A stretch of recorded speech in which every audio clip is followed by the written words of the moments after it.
नमस्कार, आप देख रहे हैं प्राइम न्यूज और मैं हूं आपके साथ मोनिका गुप्ता। शहर शहर कोरोना का विस्फोट। जी हां, लगातार हम देख रहे हैं कि कोरोना की जो महामारी है उसका संक्रमण लगातार फैल रहा है और उसकी रफ्तार लगातार तेज होती हुई नजर आ रही है। कोरोना महामारी ने देश के लगभग 13 राज्यों में दोबारा कहर बरपना शुरू कर दिया है। जी हां, वहीं अब कोरोना संक्रमण उत्तर प्रदेश में भी विकराल रूप लेने की कगार पर है। मार्च 2021 के बाद अब अप्रैल में संक्रमण जिस रफ्तार से फैल रहा है, ये चिंता का विषय है। बीते 24 घंटे में यूपी में कोरोना के 4164 नए मामले सामने आ गए हैं। इनमें से लगभग 1000 केस सिर्फ लखनऊ से ही सामने आए हैं।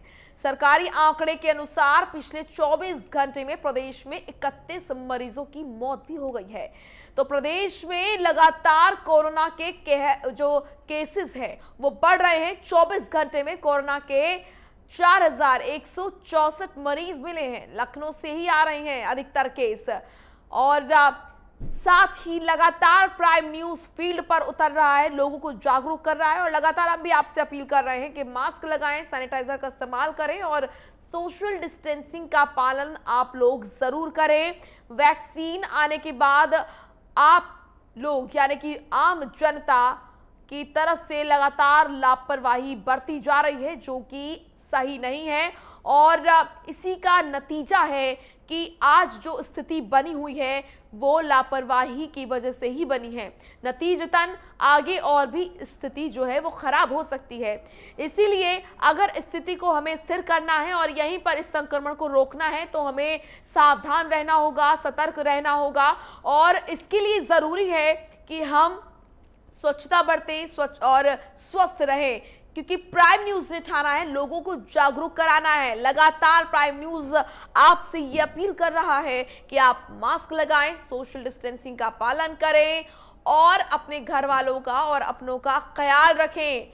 घर से बाहर तभी निकलें जब बहुत ज्यादा जरूरी काम हो। जीविका चलाने के लिए घर से बाहर निकलना मजबूरी लोगों की हो जाती है, लेकिन सावधानी बरतना ना भूलें, क्योंकि देखिए कई मामले ऐसे आ चुके हैं कि वैक्सीन लगने के बाद भी लोग संक्रमण के चपेट में आ रहे हैं। तो ऐसे में आप लोग ये ध्यान रखिए कि अगर सावधानी कहीं भी आपने नहीं बरती तो वहां बहुत ज्यादा खतरा बढ़ जाता है कि संक्रमण आप तक भी पहुंच जाए। तो इसीलिए लगातार प्राइम न्यूज आपको जागरूक कर रहा है, आप तक ये अपील पहुंचा रहा है कि आप सावधान रहे। शहर शहर कोरोना का विस्फोट हम क्यों कह रहे हैं? क्योंकि लगातार हम देख रहे हैं देश के कई ऐसे राज्य हैं जहां पर लॉकडाउन हो चुका है, कई तरह की पाबंदियां लग चुकी हैं और साथ ही हमने ये भी देखा कि किस तरीके से लोग जो है वहां पर परेशान हो रहे हैं। अब बात करें अगर उत्तर प्रदेश की, तो उत्तर प्रदेश में भी अब धीरे धीरे मामले जो है वो बढ़ते हुए नजर आ रहे हैं। एक्टिव केसों की संख्या लगातार बढ़ रही है। तो ऐसे में अब उत्तर प्रदेश में भी लॉकडाउन ना लग जाए और पाबंदियों का सामना लोगों को ना करना पड़े, इसके लिए बहुत जरूरी हो जाता है कि यहाँ की जो जनता है वो सावधानी बरते, क्योंकि वो समय कोई नहीं भूला जब लॉकडाउन लग गया था। लोग अपनी जीविका नहीं चला पा रहे थे, नौकरी पर नहीं जा पा रहे थे, उनके पास पैसे नहीं थे, उनके पास अनाज नहीं था, राशन नहीं था, खाने के लिए नहीं था, लोग बीमार हो रहे थे, मर रहे थे। वो असहनीय पीड़ा कोई नहीं भूला। तो इसीलिए ये स्थिति दोबारा लोगों को ना देखनी पड़े, इसके लिए बहुत ज्यादा जरूरी है कि आप लोग लापरवाही ना बरतें। लगातार जो प्राइम न्यूज की अपील है उसको आप उसको समझे कि मास्क लगाना कितना ज्यादा जरूरी है। मास्क सभी लगा रहे हैं, लेकिन हम ये देख रहे हैं कि लापरवाही बरती जा रही है। मास्क लगाने का जो सही तरीका होता है लोग उस तरीके से नहीं लगाते हैं।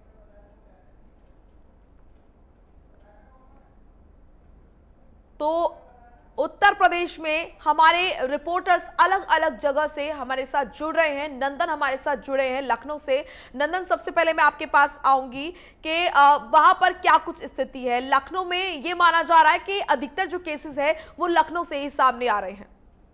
जी बिल्कुल, जिस तरीके से लगातार आंकड़े बढ़ रहे हैं, उत्तर प्रदेश ही नहीं लखनऊ में भी उसके आंकड़े लगातार बढ़ रहे हैं, क्योंकि जिस तरीके से पहले 600 थे, फिर 700 थे, फिर 900 हुए, फिर 950 हुए और कल की डेटा बताया अगर आपको तो 1129 केस लखनऊ में केवल है। और अगर यूपी की बात करें तो 4164 यानी 4164 केस पूरे यूपी में हुए हैं और तकरीबन 31 लोगों की मौत यूपी में हुई है।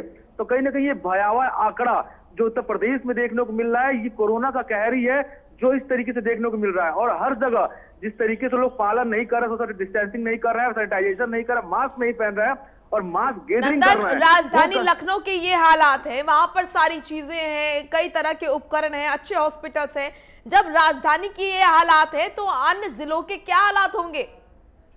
जी, इसमें कोई संदेह नहीं, क्योंकि उत्तर प्रदेश की राजधानी लखनऊ है और यहाँ पे पीजीआई और मेदांता और सहारा हॉस्पिटल से लेकर के क्यून मेरी हॉस्पिटल, मेडिकल कॉलेज, तमाम तरह के ऐसे बड़े अस्पताल है जहाँ पे संसाधन बेड अवेलेबल है, लेकिन वो भी बेड फुल हो चुके हैं। कल मुख्यमंत्री ने सभी अपनी टीम 11 के साथ मीटिंग की और सभी अस्पतालों में बेड बढ़ाने के निर्देश दिए, क्योंकि जो स्थिति दिख रही है पिछले साल की 3 गुनी बढ़ोतरी स्थिति दिख रही है। क्योंकि पिछले साल में यही समय था, यही डेट तारीख थी, तो वहां केसेस कम हुए थे इसी समय में। लेकिन अगर इस साल की बात करें तो 3 गुना केसेस लगातार, अगर आंकड़ों की बात माने तो 3 गुना लगातार आंकड़े बढ़े हुए हैं, पेशेंट्स बढ़े हुए हैं और कहीं ना कहीं मौतों के आंकड़ों में बढ़ोतरी हुई है।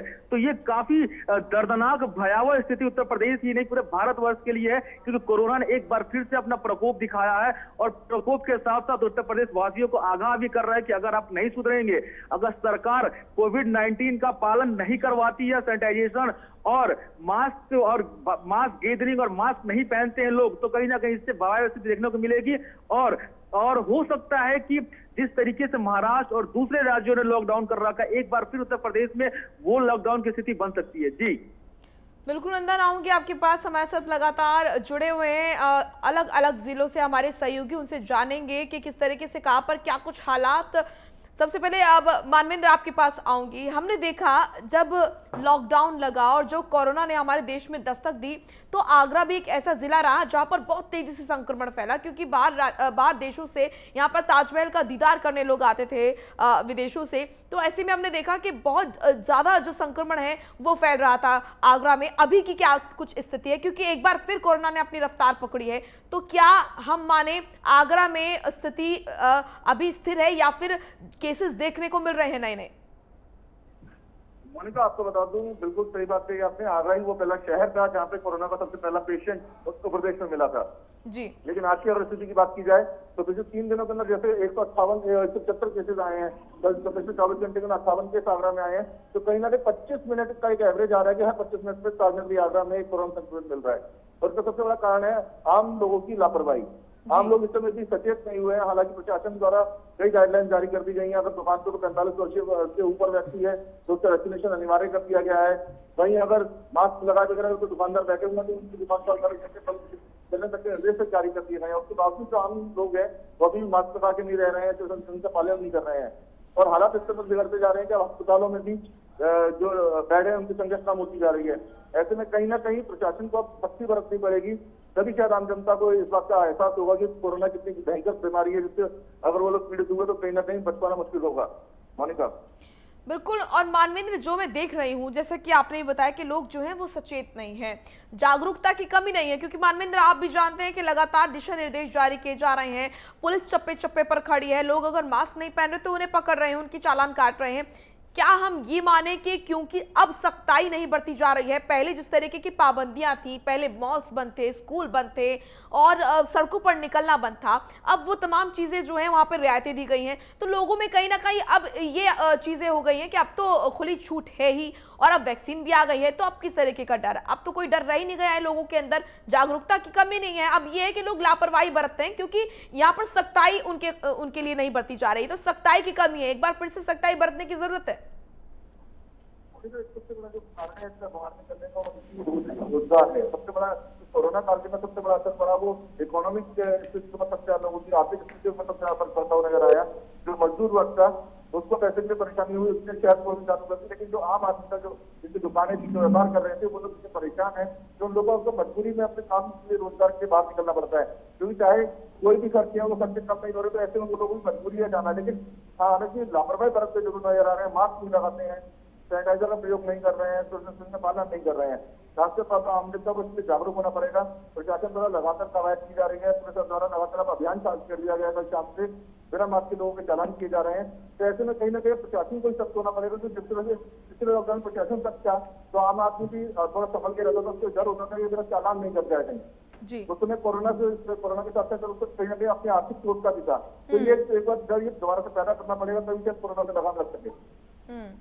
बिल्कुल आऊंगे आपके पास। मानवेंद्र, प्रयागराज से हमारे साथ संजय खान लगातार जुड़े हुए हैं। संजय, क्या लोग वो दिन भूल गए हैं जब सड़कों पर लोगों को निकलने की अनुमति नहीं थी, लोग अपनों को खो रहे थे, अपनों की शक्ल नहीं देख पा रहे थे, अंतिम जो संस्कार हो रहा था उनको छू नहीं पा रहे थे, वो असहनीय पीड़ा क्या लोग भूल गए हैं कि अब वो फिर से वही चीज दोहरा रहे हैं, फिर से वही लापरवाही वो दिखा रहे हैं?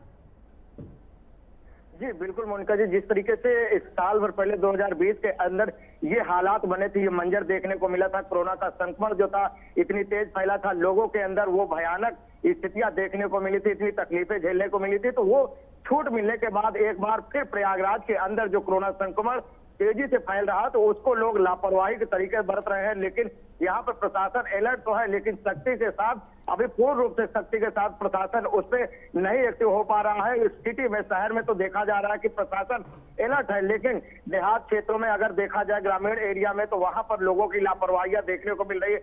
मोनिका जी आपको बता दें, 2 दिन के अंदर जो अभी त्रिस्तरीय पंचायती चुनाव का नामांकन प्रक्रिया शुरू हुई थी, वहां पर ब्लॉक मुख्यालय और जिला मुख्यालयों पर अंदर तो वो हर कोविड गाइडलाइन की पालन कराई जा रही थी, लेकिन बाहर सैकड़ों की संख्या में समर्थकों की भीड़ एक उम्मीदवार के साथ जाती थी। तो यही सब कारण है कि जो लापरवाही लोग बरत रहे हैं, आज वो भूल चुके हैं कि वो दिन फिर से आएगा, उनको फिर यही तकलीफ झेलनी पड़ेगी। तो एक बार फिर इनको जागरूक होने की जरूरत है।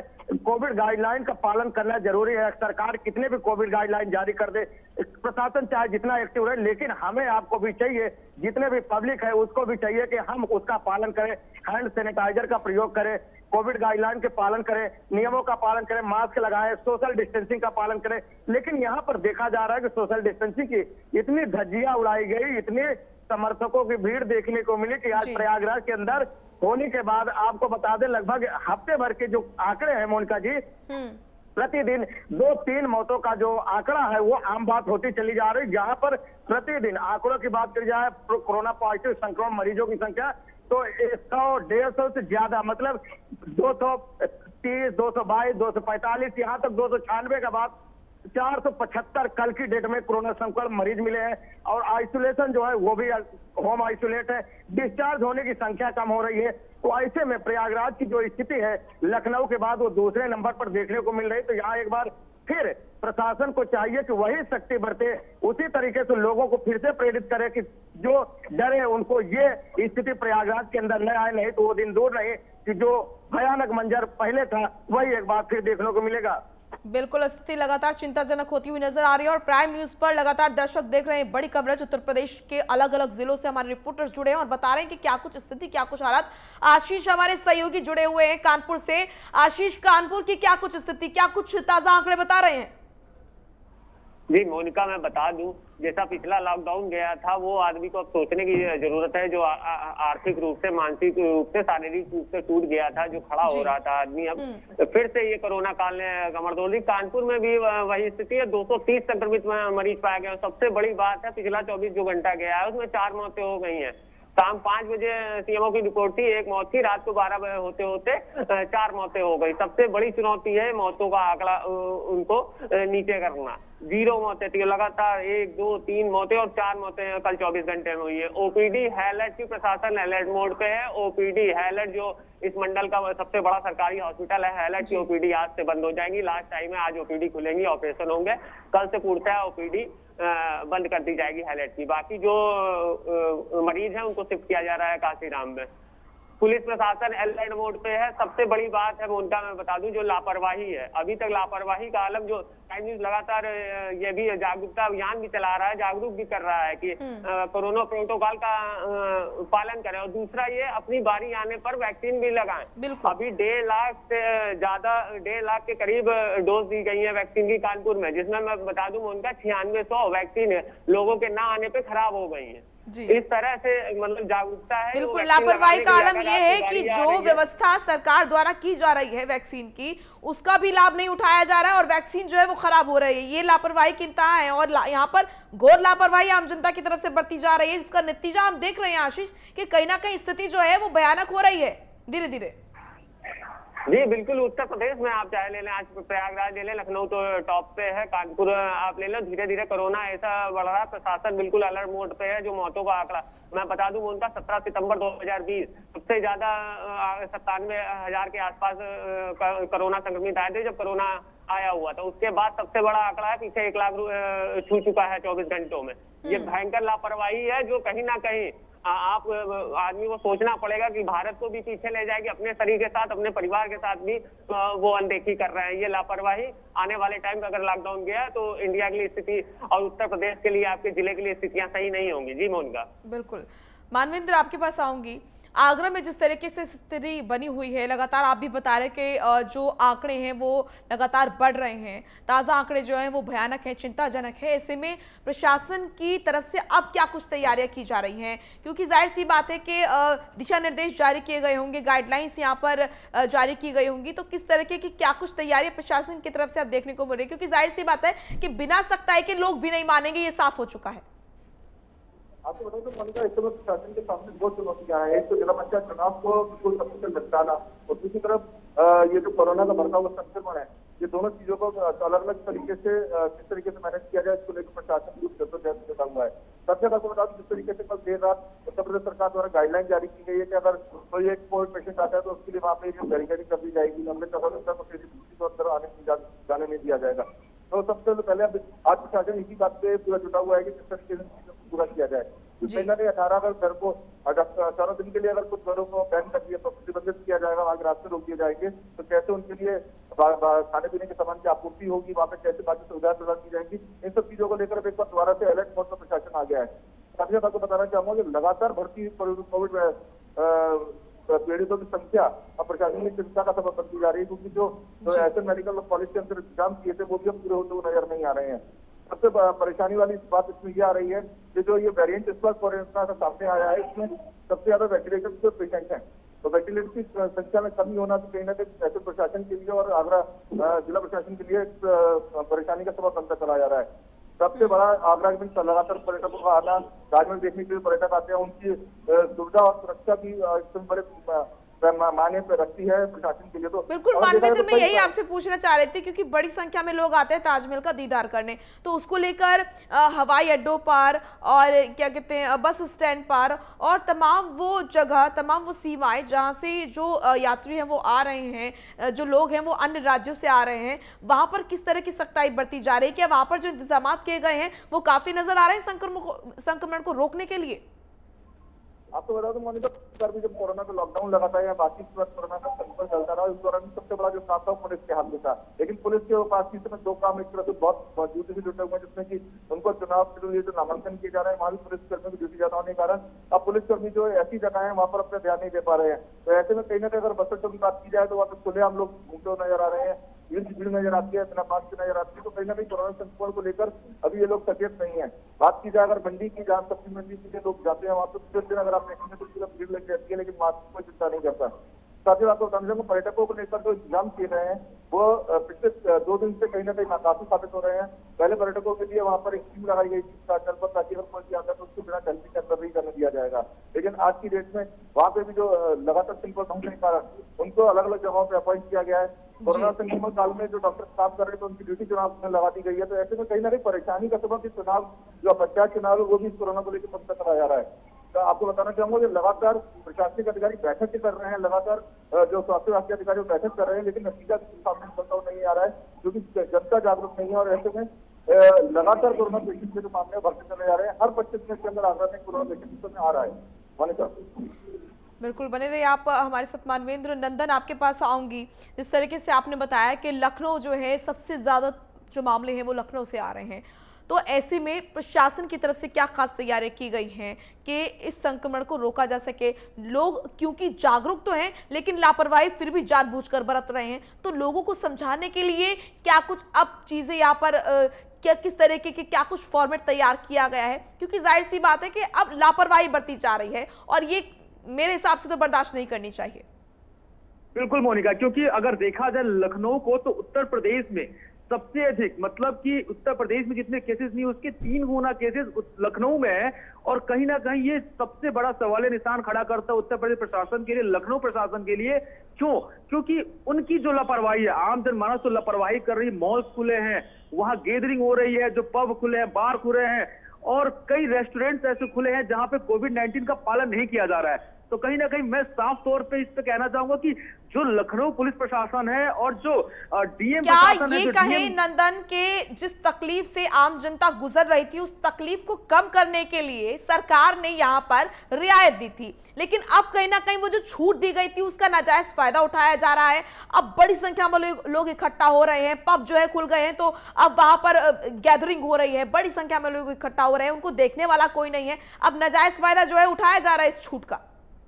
बिल्कुल, इसमें कोई संदेह नहीं, क्योंकि अगर देखा जाए तो एक जो महामारी है अपने सामने है, उत्तर प्रदेश नहीं पूरे भारतवर्ष के सामने है। यहाँ पे सबसे प्राथमिकता चीज होनी चाहिए कि जो आम जनमानस की मूलभूत समस्याएं हैं उनकी फल पूर्ति करना, उनको पूरा करना, उनके लिए जरूरतों की चीजें के लिए खोलने जाना। लेकिन जो अननेसेसरी चीजें उसको खोल के बेवजह की गैदरिंग करके आम जनमानस के जान पे खतरा बना रही है। जो आदमी अपने नौकरी करने जा रहा है वहां गैदरिंग नहीं हो रही है, वहां गैदरिंग की जा रही है। मॉल्स, पार्क वगैरह सब, जिम्स वगैरह सब खोल दिए गए हैं, क्योंकि कहना साफ लाजमी होगा कि आम जनमानस की फिक्र इस उत्तर प्रदेश सरकार नहीं कर रही। उत्तर प्रदेश सरकार को साफ तौर पे जो जरूरत की चीजें हैं, जो आम जनमानस के लिए फल पूर्ति की चीजें हैं, जो जिसके बिना आम जनमानस नहीं रह सकता, उसको खोल के बाकी जो अननेसेसरी की चीजें हैं, जो पब, मॉल्स वगैरह, बार वगैरह हो गए, उसको, पार्क वगैरह हो गए, जहां पे गैदरिंग हो रही है, मास गैदरिंग हो रही है, जो बल्क में जो वीकली मार्केट खुल रहे हैं वहां गैदरिंग हो रही है, कहीं ना कहीं उस पर विचार करना पड़ेगा, उसके लिए गाइडलाइन जारी करनी पड़ेगी। क्योंकि आम जनमानस तो अपनी जवाबदेही को समझना होगा, साथ साथ उत्तर प्रदेश सरकार को सख्ती से पेश आना होगा, उत्तर प्रदेश पुलिस को सख्ती से पेश आना होगा,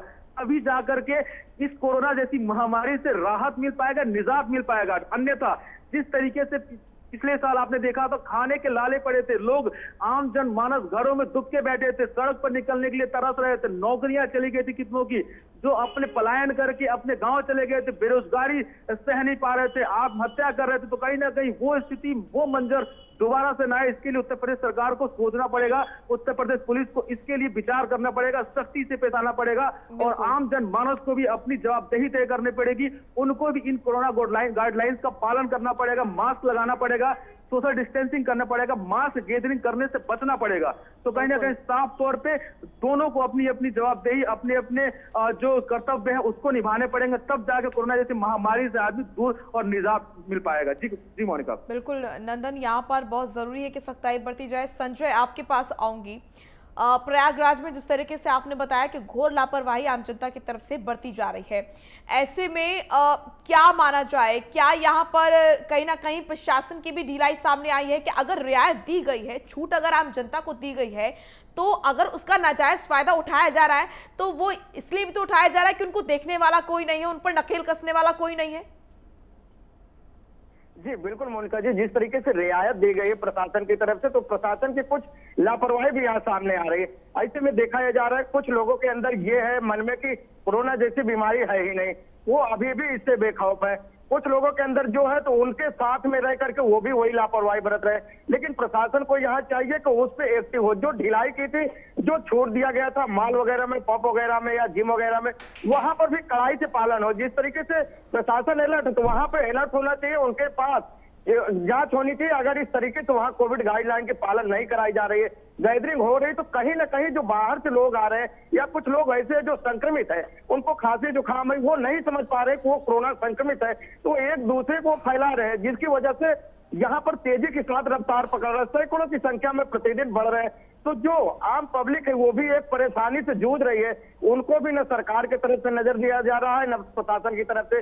वो भी अपनी परेशानियों को न देख करके वो कोरोना संक्रमण का जरा भी ख्याल न रख के अपने परिवार को चलाने के लिए, भरण पोषण करने के लिए वो इस तरीके से कर रहे हैं। लेकिन यहाँ जरूरी ये भी है मोनिका जी कि वो अपने परिवार को जिस तरीके से बचाना चाहते, सुरक्षित भी रखे, स्वास्थ्य भी रखे, तभी परिवार सही चल पाएगा। नहीं जो स्थितियां, जो मंजर, इतने भयावह स्थिति थी जो संजय, प्रयागराज में प्रशासन की क्या तैयारियां नजर आ रही हैं? आप फील्ड पर हैं, क्या आप देख रहे हैं, क्या यहाँ पर प्रशासन तैयार है संक्रमण को रोकने के लिए। वो लोग जो लापरवाही बरत रहे हैं, वो लोग जिनकी वजह से जो लोग सेफ हैं, जो लोग सुरक्षित हैं, जो सुरक्षा बरत रहे हैं, वो लोग भी संक्रमण की चपेट में आ रहे हैं। तो लापरवाही बरतने वालों के लिए किस तरीके से सख्त है प्रशासन, किस तरीके की कार्रवाई देखने को मिल रही है, कैसा है प्रयागराज में प्रशासन का कार्य?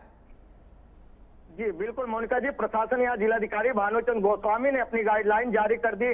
कड़ाई से यहाँ पालन होना चाहिए। हाई कोर्ट ने भी सख्ती जताई प्रशासन के ऊपर कि यहाँ पर जो है कड़ाई से पालन किया जाए। पुलिस प्रशासन हर चौराहे पर सुबह शाम चेकिंग कर रही है। हेलमेट को ना लेकर के मास्क जरूरी है, मास्क के साथ हैंड सैनिटाइजर के लिए यहाँ प्रेरित किया जा रहा है, लोगों को चालान किया जा रहा है। लेकिन ये शहरी एरिया में देखने को मिल रहा है, यहाँ ग्रामीण क्षेत्रों में जो भी वहां पे इस तरीके से कड़ाई से पालन नहीं हो रहा है, वहां पर कुछ ऐसे भी जो प्रशासनिक अधिकारी हो एकदम ढिलाई बरत रहे, वो लापरवाही जो है सामने आ रही है। जिस तरीके से गैदरिंग हो रही जगह जगह मार्केट वगैरह में, तो वहां पे प्रशासन को चाहिए कि वो फील्ड में घूमे और इसको टाइट करे। जो ढिलाई की गई है इससे कहीं ना कहीं उनको फिर से एक बार टाइट होना पड़ेगा। बिल्कुल बहुत जरूरी है संजय कि जिस तरीके से देखा जा रहा है, जो कमियां हैं उन पर काम किया जाए। प्रशासन हो या फिर आम जनता, दोनों को ही मिलकर यहाँ पर काम करना होगा और सरकार की जो गाइडलाइंस है सरकार द्वारा जो दी जा रही है उनको सख्ताई से उनका पालन हो, ये भी बहुत ज्यादा जरूरी है। हम लगातार जो प्राइम न्यूज के दर्शक है उनको ये बड़ी कवरेज दिखा रहे हैं। उत्तर प्रदेश में खासकर जिले जिले की हम अलग अलग जिलों की तस्वीरें दिखा रहे हैं, ताजा आंकड़े उन्हें बता रहे हैं और बता रहे हैं कि क्या कुछ स्थिति बनी हुई है। एक छोटे से ब्रेक के लिए मैं रुक रही हूं, दोबारा हम लौटेंगे और इसी पर चर्चा लगातार जारी रहेगी। ब्रेक के बाद स्वागत है आपका प्राइम न्यूज की बड़ी कवरेज शहर शहर कोरोना के विस्फोट में, जहां पर हम आपको दिखा रहे हैं प्रदेश में क्या कुछ है हालात, कोरोना को लेकर क्या कुछ स्थिति बनी हुई है। ताजा आंकड़ों से आपको करा रहे हैं रूबरू और ताजा आंकड़े ये बता रहे हैं कि बहुत ज्यादा जरूरी है कि यहां पर सख्ताई बरती जाए। जो आम जनता लापरवाही बरत रही है वो यहीं पर रोक दी जाए, क्योंकि अगर स्थिति को स्थिर नहीं किया गया, यही स्थिति यहाँ पर शांत नहीं हुई, तो आगे जो तस्वीरें हैं वो भयानक हो जाएंगी। जैसा कि हमने शुरुआत में देखा था, जब कोरोना ने देश में दस्तक दी थी तो हम लगातार देख रहे थे कि स्थिति जो है वो बेकाबू होती हुई नजर आ रही थी। कई ऐसे लोग थे जिन्होंने अपनों को खोया और वो जो खोना था वो बहुत दर्दनाक था, क्योंकि लोग अंतिम समय में अपनों की शक्ल नहीं देख पाए थे और अपने बच्चों को नहीं देख पाए थे। साथ ही साथ हमने ये भी देखा था कि रोजी रोटी के लिए किस तरीके से लोग तड़प रहे थे। लॉकडाउन की स्थिति में जो जीविका है वो नहीं चल पा रही थी लोगों की, खाने के लिए पीने के लिए लोगों को परेशानी का सामना करना पड़ा। तो ऐसे में बहुत जरूरी है कि वही स्थिति दोबारा वापस ना आए। ऐसे में बहुत जरूरी है कि आप लोग सावधानी बरतें और लगातार प्राइम न्यूज ये अपील आप सभी से करता है कि आप लोग मास्क लगाएं, सैनिटाइजर का इस्तेमाल करें, सोशल डिस्टेंसिंग का आप लोग पालन करें, क्योंकि कोरोना से बचाव का सबसे बेहतर विकल्प अगर कुछ है तो वो है सोशल डिस्टेंसिंग, मास्क लगाना और सैनिटाइजर का इस्तेमाल करना। अगर इन तमाम चीजों को आप फॉलो करते हैं तो जाहिर सी बात है कि संक्रमण आपको छू नहीं पाएगा और आपके आसपास रहने वाले जो लोग हैं वो सुरक्षित रहेंगे, आप भी सुरक्षित रहेंगे। आपको जागरूक करना हमारा कर्तव्य है, लेकिन आप भी सहयोग दें, ये भी आपका कर्तव्य है। लगातार यहाँ पर केंद्र सरकार और राज्य सरकारों की तरफ से गाइडलाइंस जारी की जा रही हैं, उन गाइडलाइंस का आप लोग पालन करें, आपके लिए भी ठीक रहेगा। पिछले 24 घंटे में कहां-कहां कितने कोविड मरीज मिले हैं वो हम आपको बता रहे हैं। जिला और कोविड मरीज कितने ये हम आपको बता रहे हैं। बुलंदशहर में 21 कोविड मरीज मिले हैं 24 घंटे में, वहीं बरेली में 7 कोविड मरीज मिले हैं। ये ताजा आंकड़े बता रहे हैं स्थिति कितनी बेकाबू होती हुई नजर आ रही है। मुरादाबाद में 28 कोविड मरीज मिले हैं, सहारनपुर में 31 कोविड मरीज मिले हैं, तो वहीं हरदोई में 23 कोरोना के मरीज मिले हैं। जी हाँ, 24 घंटे का ये आंकड़ा। सिद्धार्थनगर में 16, साथ ही साथ आपको बता दें कि बुलंदशहर में 21 कोरोना के मरीज मिले हैं और बरेली में 7। बहुत जरूरी है कि सावधानी बरती जाए। जो आंकड़ा है वो लगातार बढ़ रहा है, संक्रमण लगातार बढ़ रहा है और लोग कहीं ना कहीं घोर लापरवाही बरतते हुए नजर आ रहे हैं। ये हम आपको बता रहे हैं उत्तर प्रदेश की अलग अलग जिलों में क्या कुछ है स्थिति। ताजा आंकड़े आपके सामने, पिछले 24 घंटे में कहां-कहां कितने कोविड मरीज मिले हैं ये आपके सामने है। ताजा आंकड़े, कोविड मरीज कितने और जिला कौन सा। बुलंदशहर में 21, बरेली में 7 और साथ ही आपको बता दें कि मुरादाबाद में 28 कोरोना के मरीज मिले हैं। स्थिति बहुत चिंताजनक है। सहारनपुर में 31 कोरोना के मरीज मिले हैं। ये हैं 24 घंटे के आंकड़े। हरदोई में 23, वहीं सिद्धार्थनगर में 16, ये ताजा आंकड़े आपको दिखा रहे हैं। जिला बुलंदशहर जिसमें कोविड मरीज मिले हैं 24 घंटे में 21, बरेली में 60, सबसे ज्यादा बरेली में लापरवाही कितनी है ये ताजा आंकड़े बता रहे हैं। 60 मरीज मिले हैं, सहारनपुर में 31 और साथ ही आपको बता दें हरदोई में 23। तो पिछले 24 घंटे में उत्तर प्रदेश में कहां कितने कोविड मरीज मिले हैं हम ये आपको बता रहे हैं। अपडेट लगातार आप तक पहुंचा रहे हैं। जिला आपके सामने, आपके जिले के क्या कुछ हैं हालात, अगर आपको जानना है तो ये खबर आपके लिए बहुत ज्यादा जरूरी, ये अपडेट आपके लिए बहुत ज्यादा जरूरी। ताजा आंकड़े आपके सामने हम कर रहे हैं पेश और उससे आप अंदाजा लगा सकते हैं कि आपका जिला कितना सुरक्षित है। जी हाँ, सिद्धार्थनगर में 16 कोरोना के मरीज मिले हैं, बुलंदशहर में 21 कोरोना के मरीज मिले हैं, वहीं बरेली में 60 कोरोना के मरीज मिले हैं। साथ ही आपको बता दें कि मुरादाबाद में 28 कोरोना के मरीज मिले हैं, सहारनपुर में 31 मिले हैं, तो वहीं इसी के साथ हरदोई में 23 मिले हैं। ये है आपके जिले के हालात। कोरोना को लेकर सरकार के क्या कुछ नियम है ये आपको बता रहे हैं। एक मरीज मिलने पर 20 मकानों का इलाका जो है वो सील किया जाएगा। एक से ज्यादा केस मिलने पर 60 मकानों का इलाका सील किया जाएगा। कंटेनमेंट जोन में लोगों का आवागमन बंद होगा, वहां के लोगों को 14 दिन तक इसी स्थिति में रहना पड़ेगा। इलाके में सर्विलांस टीम सर्वे और जांच करेगी और साथ ही साथ सभी जिलाधिकारियों और पुलिस अफसरों को आदेश जारी किया गया है। सख्ताई बरतने के लिए बहुमंजिले अपार्टमेंट के लिए नियम कुछ अलग होंगे और एक मरीज मिलने पर अपार्टमेंट की उस मंजिल को बंद कर दिया जाएगा। साथ ही एक से अधिक मरीज मिलने पर ग्रुप हाउसिंग का संबंधित यहाँ पर जो नियम है उनका पालन करना होगा। साथ ही साथ यहाँ पर शहरी इलाकों में कोरोना मरीज मिलने पर इलाका कंटेनमेंट जोन घोषित किया जाएगा। एक मरीज मिलने पर 20 मकानों का इलाका सील किया जाएगा। यानी कि आपने अगर लापरवाही बरती तो आपके साथ साथ आपके आसपास के लोगों को भी इन पाबंदियों का सामना करना पड़ेगा और जिसका असर आप पर भी पड़ेगा। तो अगर आप चाहते हैं कि एक बार फिर से वही पाबंदियां ना लगे और वही स्थिति दोबारा नहीं बने कि बाहर निकलने में भी समस्या का सामना करना पड़े, इसलिए बहुत जरूरी है कि आप लोग सावधानी बरतें। रायबरेली से मेहताब अहमद हमारे सहयोगी जुड़े हैं, उनसे जान लेते हैं रायबरेली के क्या कुछ हालात। मेहताब, रायबरेली में क्या है ताजा आंकड़े, क्या बता रहे हैं आंकड़े, कैसी स्थिति? मोनिका, आपको बता दूं कि रायबरेली में अगर कोरोना एक्टिव मरीजों की अगर बात की जाए तो 291 के करीब कोरोना मरीजों की जो संख्या है वो पहुंच गई है। हालांकि इसको लेकर के जिस तरीके से संख्या यहाँ पे बढ़ रही है उसको लेकर के रायबरेली का प्रशासन पूरी तरीके से चिंताजनक है और लोगों से आग्रह भी कर रहा है कि कोरोना जैसी खतरनाक बीमारी जो वायरस है इससे बचा जाए और इसकी तमाम जो नियम है उसके लेकर के भी लोगों को हिदायत दी जाए। लेकिन सबसे बड़ी बात यह है कि यहाँ पे जो जिस तरीके से उस प्रदेश में पंचायत चुनाव का दौर चल रहा है, ऐसे में तमाम प्रत्याशी हैं जो लोग घरों जाकर के लोगों से प्रचार प्रसार कर रहे हैं। लगातार जो नामांकन में जिस तरीके से हजारों की भीड़ उखड़ के आई, तो कहीं ना कहीं जिस तरीके से लोग मास्क तो लगा रहे हैं, लेकिन अगर सोशल डिस्टेंसिंग की बात की जाए तो भीड़ भाड़ इलाके में सोशल डिस्टेंसिंग कहीं नहीं है और जिसको लेकर के प्रशासन सबसे बड़ी बात हर जगह पे माइक के द्वारा, हार्न के द्वारा, लाउड स्पीकर के द्वारा जगह चौराहों पे लगाया गया है ताकि लोग सतर्क हो। लेकिन इसको लोग नजरअंदाज कर रहे हैं और अपनी ही जिंदगी में जीने के लिए मजबूर है और जिसको लेकर के एक पास के लोगों को, पड़ोस के लोगों को, परिवार के लोगों को कहीं ना कहीं नुकसान उठाना पड़ेगा। बिल्कुल, आपके पास आऊंगी। रामपुर से हमारे साथ रिजवान जुड़े हुए हैं। रिजवान, रामपुर के क्या कुछ हालात, ताजा आंकड़े क्या कह रहे हैं? बिल्कुल मोनिका, आपको बता दूं यहाँ है रामपुर में जो है 123 मरीज जो थे वो यहाँ पे थे। अब जो है 9 लोगों की छुट्टी हो गई, जो बचे 114 लोग जो है अगर कोरोना पॉजिटिव जो है वो यहाँ पे बचे। तो अगर हम बात करें सैनिटाइजर की, यहाँ जो है सैनिटाइजर का कोई यूज करता हुआ नहीं आया, ना मास्क लगा लिया। जिला अस्पताल की बात करें, लंबी लंबी कतारों में लाइनें तो लगी हुई, लेकिन जो है उसका पालन करते हुए नजर नहीं आ रहे हैं। और जिला पंचायत की जो इससे चुनाव चल रहे हैं प्रधानी को, उसको कन्वेंसिंग के लिए प्रधान और प्रधान के साथ में काफी लंबी गाड़ियां और लोग जो है उनके साथ जा रहे हैं, लेकिन उनके चेहरों पे कहीं ना मास्क नहीं दिख रहा, ना सैनिटाइजर दिख रहा, सोशल डिस्टेंसिंग का पालन करते नहीं नजर आ रहे हैं। हर किसी से हाथ मिला रहे हैं वहाँ पे और किसी से कह रहे हैं कि हमें वोट दीजिए जाने का, वहाँ बैठ रहे हैं और चुपक के सारे लोग जो है वहाँ बैठते हुए नजर आ रहे हैं। इस तरह से अगर करेंगे तो कोरोना फैलता हुआ नजर आएगा। जिस तरह से निर्देश रात 9 बजे जो जारी करें, अगर एक मरीज मिलता है तो 20 मकान सीज करे जाएंगे, अगर 2 मरीज मिलते हैं वहाँ पे तो 60 मकान जो सीज करे जाएंगे। अगर 2 बदले पे अगर एक मरीज मिलता है तो बिल्डिंग जो है वो सीज करी जाएगी। और जिस तरह से एक साल पहले की जो स्थिति थी वही स्थिति में जो है कोरोना जो है लौटता नजर आया। सारे अधिकारियों को जो निर्देश दे दिए गए हैं।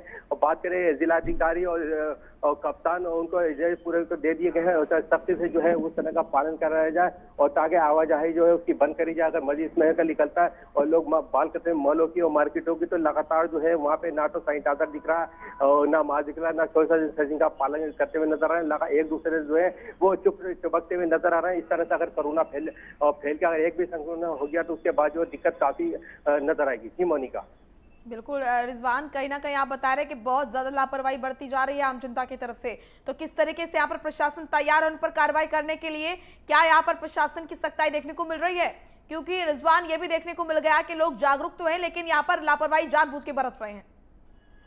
जी मैं उनका बिल्कुल बता दूं, जिस टाइम से रात 9 बजे से जो आदेश जो जारी हुआ उसके बाद जो है जिलाधिकारी जो खुद ऑटो भी निकले, कप्तान जो है चौंग होता वो खुद को निकले हुए यहाँ निकले। पुलिस जो है जगह जगह है वो चेक इन कर रही है और उसके जो है वो अगर जो मास्क नहीं लगाया हुआ जा रही है तो उसको जो है 500 रुपए का जो है वो चालान काटा जा रही है। लेकिन अगर कोई फिर भी नहीं मानता उसके खिलाफ जो है मुकदमा लिखा जाएगा। अगर फिर नहीं मानता उसको जेल भेजा जाएगा। लेकिन जनता जो है अपने बात नहीं आ रही है। अगर हम बात करें उसकी जिला अस्पताल में और मॉलों में ज्यादा जो भीड़ देखने को मिल रही है, कल हमने गांव का दौरा किया तो लंबी लंबी हमें भीड़ें देखने को मिली और प्रधान के साथ काफी झंडा बैनर की गाड़ियां भी दिखी वहां पे और लोग गाड़ी में भरे हुए दिखे और 20-25 एक गाड़ी में हमने खुद ही देखे उसमें भरे हुए दिखे। वहां पे जाने के बाद वो गाड़ी से उतरने के बाद वोट मांगने लगे, उसके बाद कहने लगे हमें वोट दिएगा, हाथ सबों से मिलाते हुए नजर आए। और हमने बात करी हमें देख के जो है मास्क लगाना चालू कर दिया और हालांकि बात करें सैनिटाइजर गाड़ी तक में हमने उनसे पूछा। और अब जिला अस्पताल में हमने बीच में देखा, परसों जो हमने प्रोग्राम चला उसमें देखा तो 108 वाली एम्बुलेंस 108 102 जो हैगी उसे एम्बुलेंस में जो है ना तो मास्क दिख रहा हमें और ना ही जो है लापरवाही यहाँ पर बढ़ती जा रही है। बिल्कुल यहाँ पर घोर लापरवाही बढ़ती जा रही है। मेहताब, अगर बात करें रायबरेली की, क्योंकि जाहिर सी बात है कि ये जो आज हम स्थिति देख रहे हैं अलग अलग जिलों की, लगातार ताज़ा आंकड़े जो हैं वो डराने वाले हैं। ये इसीलिए बढ़ रहे हैं क्योंकि आम जनता की तरफ से जो पहले नियमों का पालन किया जा रहा था उनमें अब लापरवाही बढ़ती जा रही है। तो प्रशासन अब किस तरीके से इन लोगों पर कार्रवाई करेगा जो कि लापरवाही बरत रहे हैं? क्योंकि इन्हें ऐसे ही तो नहीं खुला छोड़ा जा सकता, इन पर कार्रवाई होगी, सख्ताई बढ़ती जाएगी, तभी कहीं ना कहीं इनकी समझ में आएगा।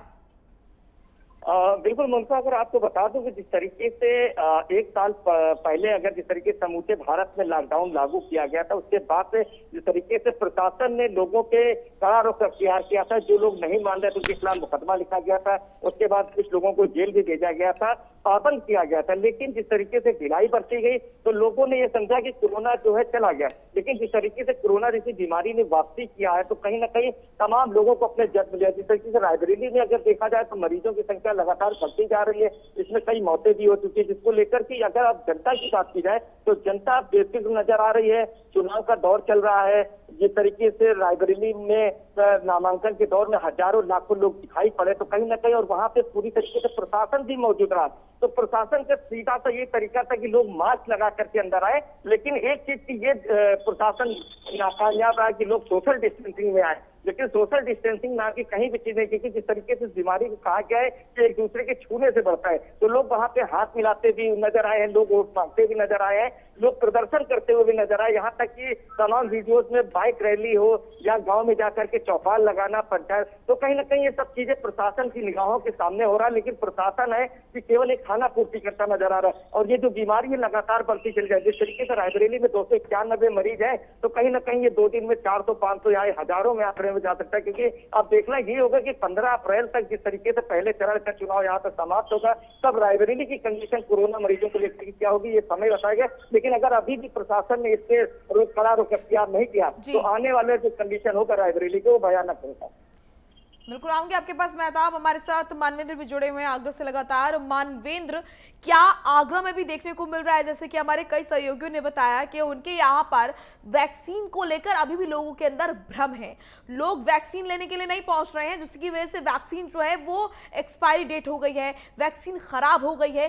तो क्या इस तरह की लापरवाही आगरा में भी देखने को मिल रही है, जिससे कि हम माने कि नतीजतन ये हो रहा है कि अब कहीं ना कहीं संक्रमण जो है वो फैल रहा है तेजी से?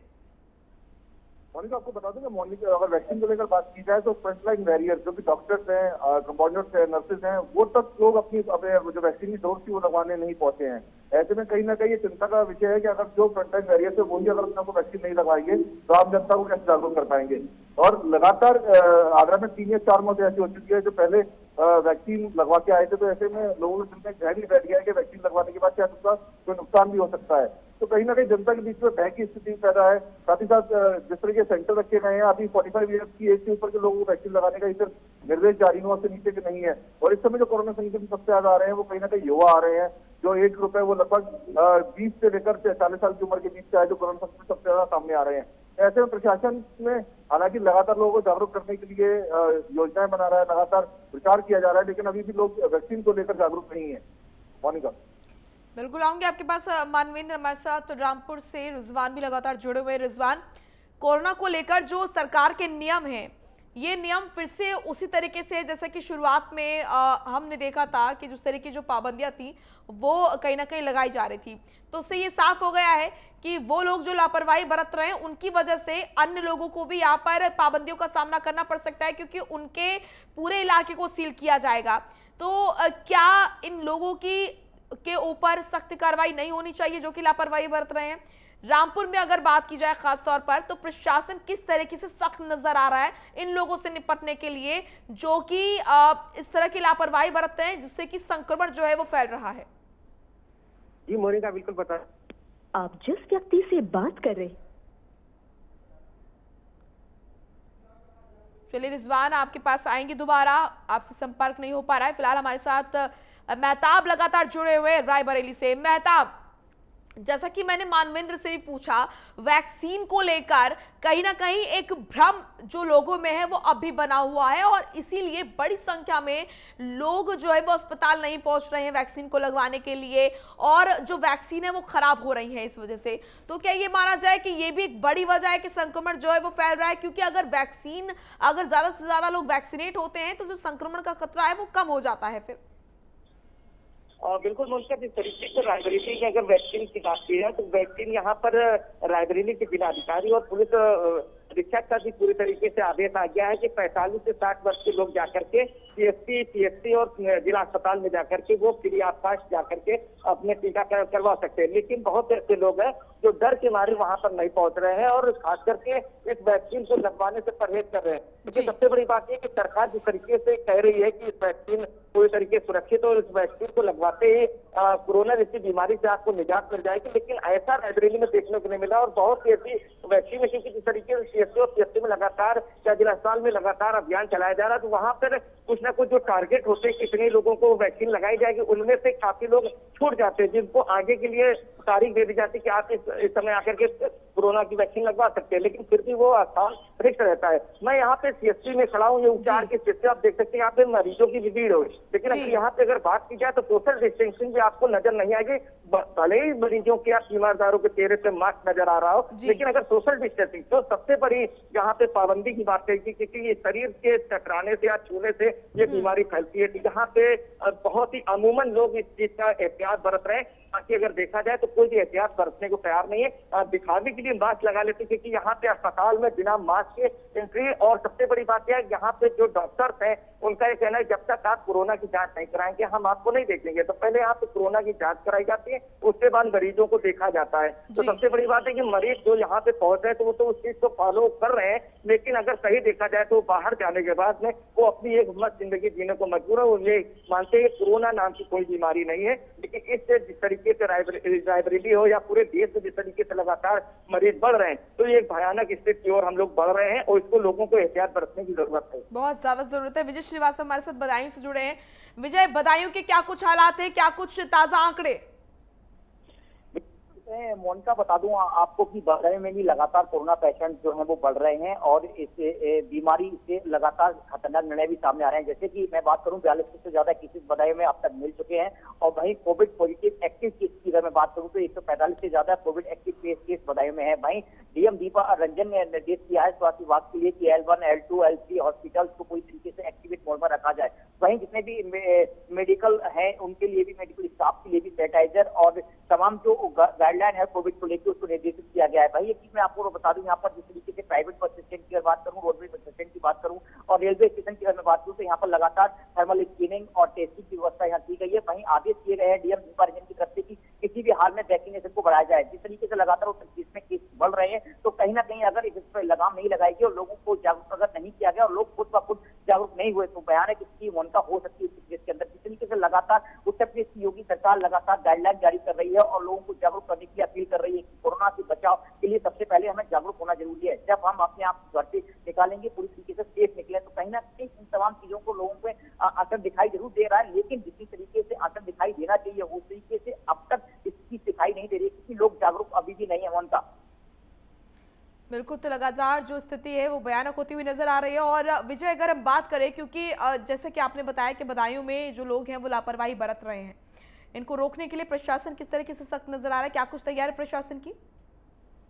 बिल्कुल मोनिका, जिस तरीके से बता दूं, जो भी बताइए शहर की अगर मैं बात करूं, जो भी भीड़ भाड़ वाले इलाके हैं वहां अभी भी सैनिटाइजर की या फिर सोशल डिस्टेंसिंग की और या फिर थर्मल स्क्रीनिंग की कहीं व्यवस्था नहीं की गई है। ना ही कोई जिला प्रशासन का या फिर स्वास्थ्य विभाग का कोई कर्मचारी उनको सजेस्ट करने के लिए या फिर कोई ऐसी गाइडलाइन जारी नहीं कर पा रहा है, जिससे आमतौर पर जो बड़ा बाजार है, तमाम ऐसे चौराहे हैं जहां पर लगातार भीड़ जो है वो दिखाई दे रही है, लेकिन वहां सोशल डिस्टेंसिंग की नियम का पालन नहीं किया जा रहा है। वहीं लगातार जिला प्रशासन कागजों में तो आदेशित करता है, लेकिन उसको जमीन पर दिखाई देने के लिए अब तक कई जिला प्रशासन ने कोई मेहनत नहीं की है। और अगर ये स्थिति रही कि आगे चल के तो बहुत ज्यादा स्थिति बढ़ेगी, खराब हो सकती है, क्योंकि 45 से ज्यादा अब तक कोरोना काल की बात करूं तो 4500 से ज्यादा केसेज जो है बदायूं में मिल चुके हैं। एक्टिव केसेज की बात करूं तो 145 से ज्यादा एक्टिव केसेज बदायूं के अंदर हैं। लेकिन अगर इस चीज मैं यहाँ पर बहुत बता दूं, जिस तरीके से लगातार कोविड नियम को लेकर सरकार उचित कार्रवाई कर रही है, सरकार लगातार दिशा निर्देश दे रही है, लेकिन बदायूं में जिला प्रशासन जो है उतनी मुस्तैदी नहीं दिखा रहा है।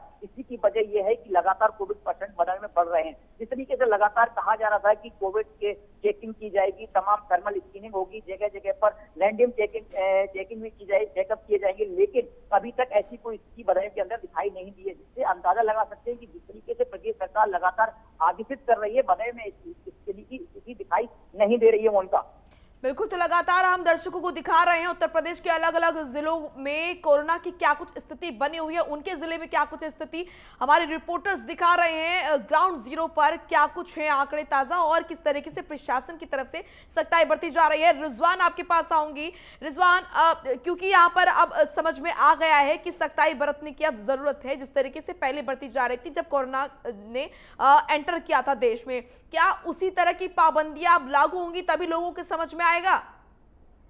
जी, मोनिका, जैसे मैंने अभी बताया था बीच में, जो एक साल पीछे जो है प्रशासन को है वो जाना पड़ेगा। जिस तरह से कोरोना काल में सख्ती कर रहे थे लोग, अगर तो जब सख्ती कर रहे थे, चलान काट रहे थे लोगों के, और मास्क नहीं था, मास्क लगा रहे थे लोग और सैनिटाइजर का यूज कर रहे थे, उसी तरह की जो है सख्ती भड़कते हुए नजर आएंगे। क्योंकि जब से आदेश जारी हुए, अधिकारी की बात करें तो अधिकारी लगातार जो है वो रोडों पे दिख रहे हैं, जगह जगह ऐसी जगह दिख रहे हैं ताकि जिस तरह के जो सोशल डिस्टेंसिंग नहीं हो रही उसके पालन की बात कर रहे हैं वहाँ पे। और जो कह रहे हैं यहाँ पे सैनिटाइजर नहीं, सैनिटाइजर रखी गई, जाके आप मास्क जो है मास्क लगा के आइए। और कहीं पे अगर मेडिसिन या कोई दवाई भी ले रहे हैं, अगर मेडिकल स्टोरों पे भी जा रहे हैं तो थोड़ी दूरी बना के रखिए। और इस तरह का अस्पताल में अगर आप दिखाने के लिए जा रहे हैं तो वहाँ जाने के बाद थोड़ी सोशल डिस्टेंसिंग का पालन करते हुए रहिए, थोड़ी दूरी लगा रखिए, आप मास्क रखिए। और गेट पे जो है मास्क वालों को 2 रखा रखा है। कोई भी अस्पताल के अंदर अगर एंट्री करता है तो उसको जो है एक मास्क दिया जा रहा है और मास्क लगा के अंदर जाएगा, और बिना मास्क के जो आएगा उसको बाहर भेज दिया जाएगा, ना तो मेडिसिन मिलेगी। मतलब प्रशासन भी यहाँ पर तैयार है। आगरा से मानवेंद्र हमारे साथ लगातार जुड़े हुए हैं। मानवेंद्र, आप फील्ड पर रहते हैं, आप जनता का स्वभाव कहीं ना कहीं जानते हैं, और आगरा में हमने देखा है कि लगातार मामले जो है वो तेजी से बढ़ते हैं। अब क्योंकि प्रशासन और शासन की तरफ से लगातार गाइडलाइन जारी की गई, लेकिन ये भी दिख गया कि जब तक सख्ताई नहीं बरती जाएगी लोग नहीं समझेंगे। तो क्या अब फॉर्मेट होना चाहिए जनता के लिए? आखिर किस तरीके से जनता समझेगी? क्योंकि जागरूक लोग हैं, लोग जानते हैं कि अगर वो लापरवाही बरतेंगे तो यहाँ पर जो स्थिति है वो बेकाबू हो सकती है। तो किस भाषा में, किस तरीके से लोगों को समझाया जाए? मानवेंद्र, मोनिका, आपको बता दूं कि जिस तरीके से पिछले साल कोरोना काल चालू हुआ था, लॉकडाउन लगा था, तो कहीं ना कहीं जो प्रशासनिक शक्ति थी, हर चौराहे पर पुलिस दिखाई देती थी, और साथ ही साथ जो भी व्यक्ति बाहर निकलता था तो उसके साथ चालान तक की।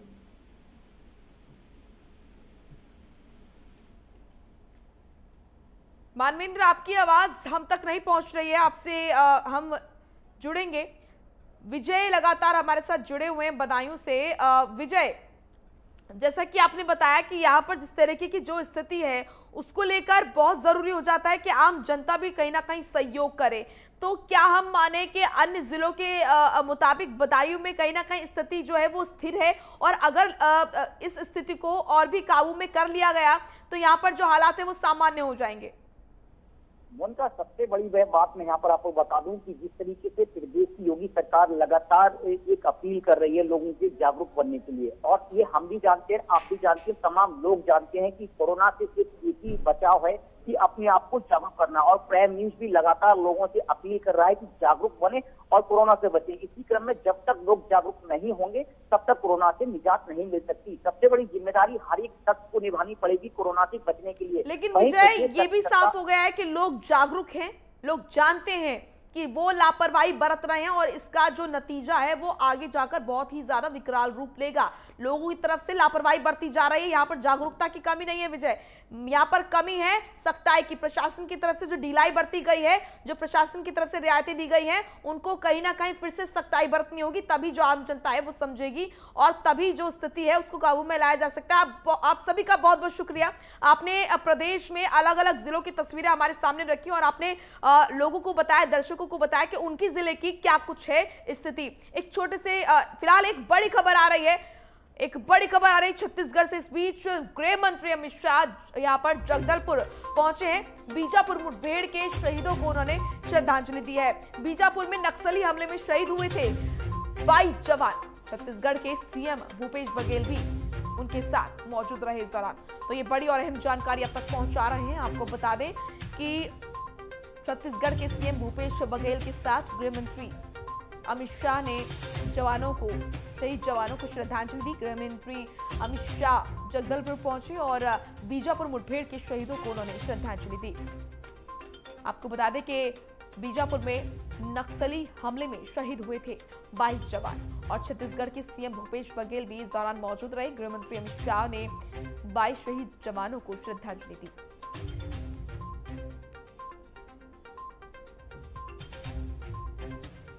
तो ये बड़ी और अहम जानकारी हम आप तक पहुंचा रहे हैं। आपको बता दें कि छत्तीसगढ़ पहुंचे गृह मंत्री अमित शाह और उन्होंने शहीद जवानों को श्रद्धांजलि दी। इस दौरान छत्तीसगढ़ के सीएम भूपेश बघेल भी उनके साथ मौजूद रहे। गृह मंत्री अमित शाह जगदलपुर पहुंचे, बीजापुर मुठभेड़ के शहीदों को उन्होंने श्रद्धांजलि दी। आपको बता दें कि नक्सली हमले में बीजापुर में 22 जवान शहीद हुए थे। छत्तीसगढ़ के सीएम भूपेश बघेल इस दौरान गृह मंत्री अमित शाह के साथ मौजूद रहे और साथ में 22 शहीद जवानों को श्रद्धांजलि दी गई।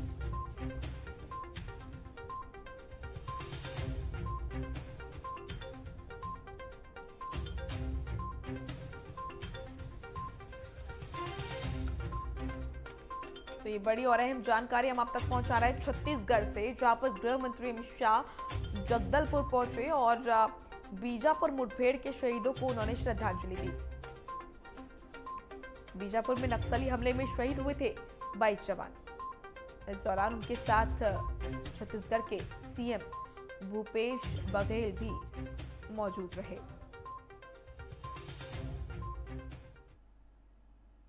चलिए फिलहाल रुक रहे हैं एक छोटे से ब्रेक के लिए, फौरन लौटेंगे।